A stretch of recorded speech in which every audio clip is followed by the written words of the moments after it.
Somebody asked me, somebody posed a question, a Christian with a more conservative, laid-back, prestigious background said, I understand the Baptist church and I understand what you guys do over there in that church called E now, but I just don't understand why you guys do so much. I mean, I don't understand why you have to shout and throw your hands up every time you go into worship and do all of that praise and shout. And it doesn't take all that. Why? I don't even understand. That's form of fashion. That's emotionalism. Why do you lift up your hands? And I would beg to argue that some of our new converts tonight, someone will eventually pose you that question, because when we accept Christ, we get on fire for him and we give emotional expression to that which is within us, and we begin to honor him and glorify him with our lips and with our limbs. And someone may come and ask, why do you lift up your hands?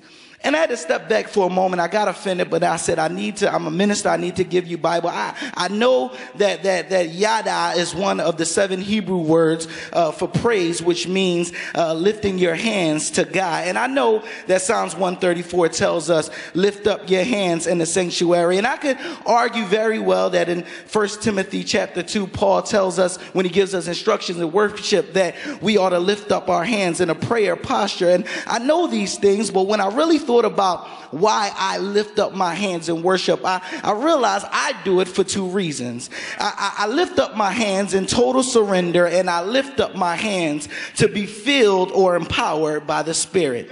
That's primarily what I'm doing. And really, my two examples help me understand why I lift up my hands in these 2 examples.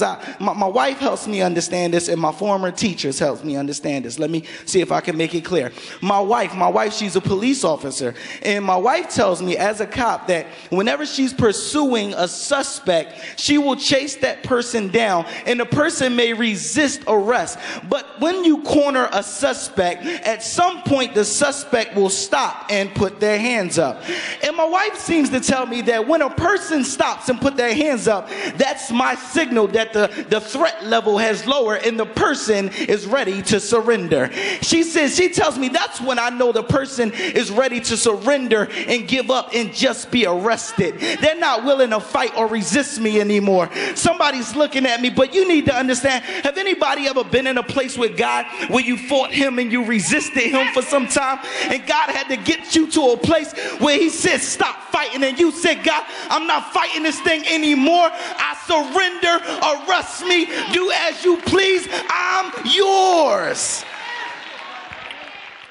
But then I also lift my hands because I'm asking God to fill me with his Spirit and to empower me. And I told you, my former teachers helps me understand this, and you know what I'm talking about. Anybody remember being in class and you're a student in class, and how do you get the teacher's attention? Whenever you want the teacher's attention, you tend to raise your hand.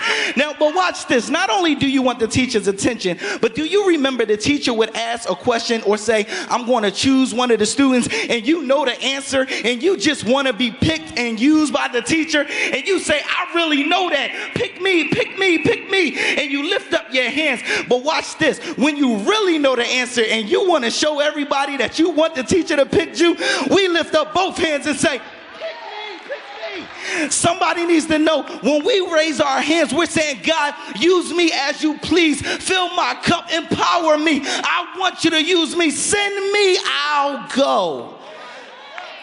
So really, when I lift my hands, I'm giving a sign to surrender, but I'm also asking God to fill me.